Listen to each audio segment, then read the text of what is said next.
Subscribe to our channel and press the bell icon for the latest updates. ప్రపంచ cup సన్నద్ధత కోసమే కఠిన పిచ్చులపై ప్రపంచ cup టోర్నీలో సన్నద్ధమవడంలో భాగంగా కఠిన పిచ్చులపై ఆడాలని భావించినట్లు టీమిండియా తాత్కాలిక సారథి రోహిత్ శర్మ తెలిపాడు. అందుకే న్యూజిలాండ్తో 5వ వన్డేలో తొలుత బ్యాటింగ్ ఎంచుకున్నానని తెలిపాడు. కివీస్పై 4-1 సిరీస్తో గెలిచిన తర్వాత అతడు మీడియాతో మాట్లాడారు. టాస్కు ముందు పిచ్ను పరిశీలించా.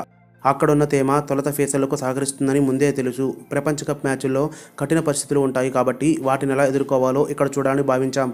నిజమే, మేం త్వరగా 4 వికెట్లు చేజార్చుకున్నాం.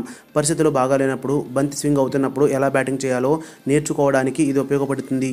ఇలా పరిస్థితులు ఎదురైనప్పుడు ఎలా ఆడాలో ఆటగాళ్లు ఇప్పుడు తెలుసుకున్నారు. 30 ఓవర్ల వరకు మా రన్ రేట్ బాగాలేదు. అయినా 250 స్కోర్ అందుకోవడం సానుకూల అంశం. సమతూకంతో పటిష్టంగా ఉన్న కివీస్పై 4-1 తేడాతో వన్డే సిరీస్ గెలవడం అద్భుతం.